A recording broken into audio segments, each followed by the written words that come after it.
सभी भक्तों को जय माता दी। अगर आप मैहर की शारदा भवानी के दर्शन करने के लिए जाते हो तो ये वीडियो आपके लिए बहुत ही हेल्पफुल होगा। तो दोस्तों सबसे पहले बात करते हैं कि मैहर कैसे पहुंचा जाए, आप दर्शन कैसे करोगे, पूरी जानकारी मिलेगी आपको इस वीडियो के माध्यम से। तो दोस्तों मैहर पहुंचने के लिए अगर आप ट्रेन से जाते हो तो सबसे पहला विकल्प है कि मैहर स्टेशन लगभग हर एक गाड़ी रुकती है। अगर कोई गाड़ी के स्टॉपेज नहीं है तो आप सतना उतर सकते हो।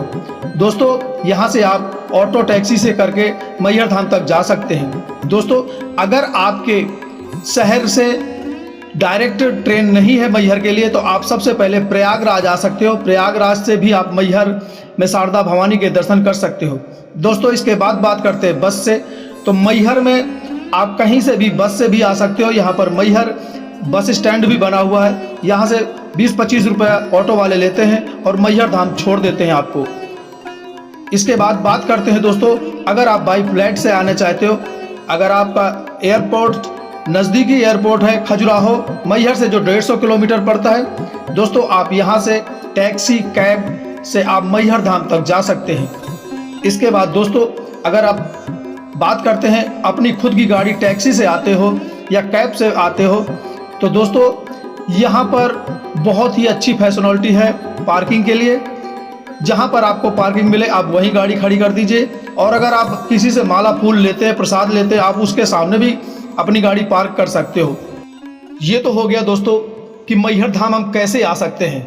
अब चलते हैं माँ विंध्यवासिनी मैहर की शारदा भवानी के दर्शन करते हैं। कैसे जा सकते हैं, यहाँ पर अगर आप 1063 सीढ़ियाँ नहीं चढ़ सकते हो तो आप रोपवे से भी जा सकते हो। रोपवे का किराया 150 रुपये पर पर्सन है। रोपवे से आपको इस त्रिकूट पर्वत पर की सुंदरता देखने को मिलेगी।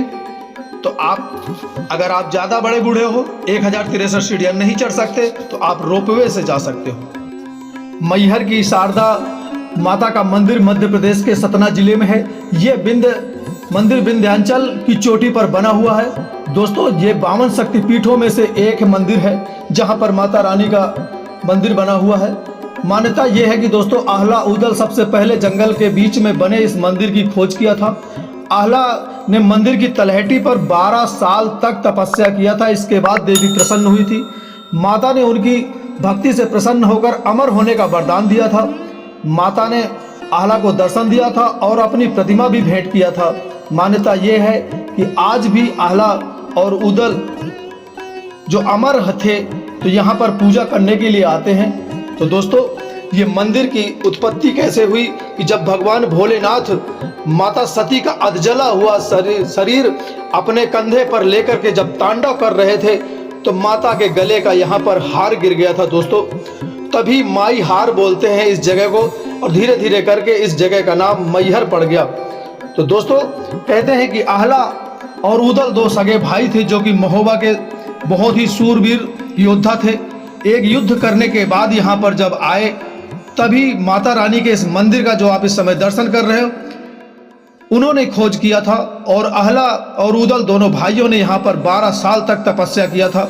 इसके बाद बताते ये भी है दोस्तों कि दोनों भाइयों ने आह्ला और उदल ने अपनी जीभ काट करके माता रानी के समर्पित कर दिया था, लेकिन तुरंत ही माता ने उनकी जिब्या यानी जीभ को वापस कर दिया था। तो दोस्तों आज भी बताते हैं कि मंदिर में सुबह जब कपाट खुलते हैं तो वहाँ पर विग्रह के पास जल पड़ा हुआ मिलता है, मूर्ति को पूजा का भोग लगा हुआ मिलता है और वहाँ पर एक फूल चढ़ा हुआ मिलता है। तो मान्यता ये है कि दोस्तों यहाँ पर आज भी आह्ला आते हैं पूजा करने माता रानी के। और मान्यता तो ये है दोस्तों कि यहाँ पर रात की 8 बजे की आरती के बाद पुजारी भी रात में इस मंदिर में कोई भी नहीं रुकता, यहाँ तक कि पुजारी भी नीचे उतर आते हैं, क्योंकि मान्यता ये है कि अगर कोई भी इस मंदिर पर अगर रुक जाता है तो वो मृत्यु हो जाती है, मर जाता है। तो दोस्तों क्योंकि बताते हैं कि सुबह आह्ला सबसे पहले यहाँ पर पूजा करते हैं और रात में बहुत से लोगों को यहाँ पर घंटी की आवाज़ सुनाई देती है। और जब सुबह कमरा खोला जाता है पूजा करने के लिए, यहाँ के पुजारी जब खोलते हैं तो बहुत ही प्यारी सी सुगंध आती है कि जैसे अगरबत्ती धूप बत्ती जलाने के बाद खुशबू आती है। तो इस धाम पर जाने के लिए दोस्तों अगर आप रोपवे से नहीं जाते हो तो आपको 1063 सीढ़ियाँ चढ़नी पड़ती हैं। इसके बाद अगर आप रोपवे से जाना चाहो तो आप रोपवे से जा सकते हो, 150 रुपये किराया, जैसे मैंने कि आप पहले बताया। और यहाँ पर मंदिर परिसर एक कमेटी बना रखी है जो कि 6 आदमी बैठाल करके एक टैक्सी भी चलाते हैं। वो 501 रुपये की रसीद काटते हैं और आपको 151 सीढ़ियाँ पहले ही उतार के चले आएंगे। आपको टैक्सी से भी अगर जाओगे तो 151 सीढ़ियाँ चढ़नी पड़ेगी। ये त्रिकूट पर्वत जो आप देख रहे हो, यहीं पर ऊंचे पर माता रानी का मंदिर बना हुआ है, तो यहाँ पर आप टैक्सी से भी जा सकते हो। तो ये थी जानकारी मैंने आपको मैहर की शारदा भवानी के मंदिर के बारे में दिया दोस्तों, क्योंकि नवरात्रि आने वाली है। हो सकता है आपका प्लान बन रहा हो मैहर जाने के लिए, तो मैं आपको ये जानकारी देने की कोशिश किया है कि आप मैहर कैसे जाओगे, कहाँ पर रुकोगे, कैसे दर्शन करोगे। तो अगर आपको ये जानकारी थोड़ी बहुत भी अच्छी लगी हो तो इसको लाइक कर देना, कमेंट बॉक्स में जय माता दी, जय शारदा मैया जरूर लिख देना।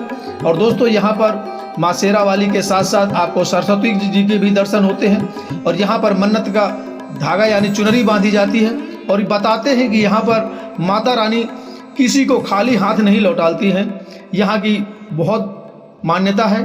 तो दोस्तों आपको आज की जानकारी कैसी लगी? अगर थोड़ी सी अच्छी लगी है तो लाइक कर देना। अगली मुलाकात होगी अगले वीडियो के साथ। जय हिंद, जय भारत।